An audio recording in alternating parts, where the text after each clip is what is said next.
Hachette Audio presents A Voice Becoming, a year-long mother-daughter journey into passionate, purposed living.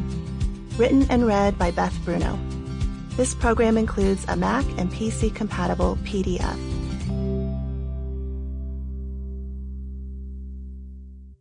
To Ella and Sophie, may you know you are wanted, valued, purposed. Introduction. Do not ask me what I did. Ask me what I didn't do. I did not clip her wings. Ziauddin Yousafzai, Malala's father. I'm out to wreck my daughter. I'm out to create a new paradigm of raising girls who love God, know their voice, and can envision a life of the two intertwined. To call my teen daughter to something of these proportions, I need to break her heart the way Jesus' heart breaks, help her see herself the way he sees her, and create a framework of womanhood that can hold her as she develops, doubts, and excels into the future. There is too much heartache in the world for her voice to not be heard, and too much glory in her soul to not be unleashed. If I do one parenting thing right, it will be to raise a young woman who knows her voice is valued, needed, and essential. I will not relinquish her to the fabricated delay of childhood called teenager, and let culture and peers shape her identity, and then expect her to enter adulthood secure and equipped to make a difference.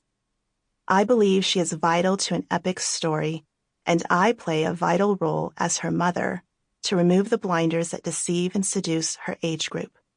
Casting this vision is my antidote to the teen obsession with bodies, boys, and besties. I call it becoming. It is a rites of passage process like no other. Listening to the messages in teen fiction, movies, music lyrics, and advertising aimed at shaping the next generation, I'm not surprised when I see parallel storylines in the teens I am around.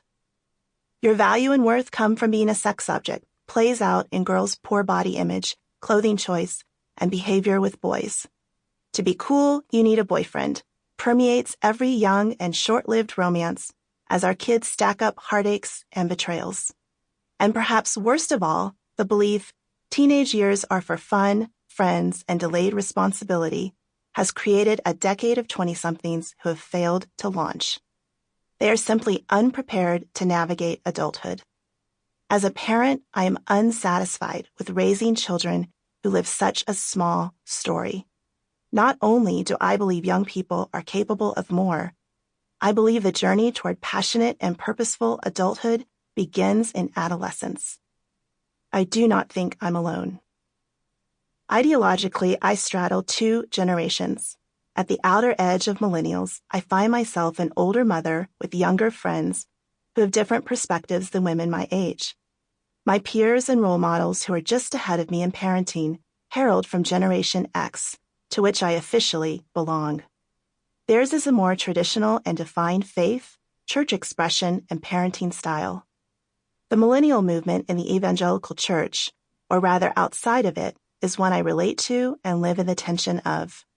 God is no longer in a nice and tidy box, nor is Scripture, the way we do church, the expression of our worship, or the orthodoxy of our American Christian culture. Today's Christian parents are having conversations about gender identity and same-sex marriage, creation stewardship, and the philosophy of short-term missions. We are no longer worried about worship style used in service, or as concerned about the differences between dating and courtship. Given what our children are facing in the culture they are growing up in, the relevancy of these debates is ridiculous. My daughter was in the 3rd grade when we faced a classmate who transitioned from a boy to a girl over summer. We hosted a 13-year-old girl in our home for a month who had already been sexually abused in church and raped by a boyfriend. Purity talks take on an entirely new dimension. Gone are the traditional families and roles that the previous generation esteemed. Our neighbors' homes are run by stay-at-home dads. Friends and family members reverse stereotypical roles because they enjoy it, are good at it, and no longer carry any cultural baggage around it. This isn't a book about the glass ceiling for women, but rather a... Sample complete. Ready to continue?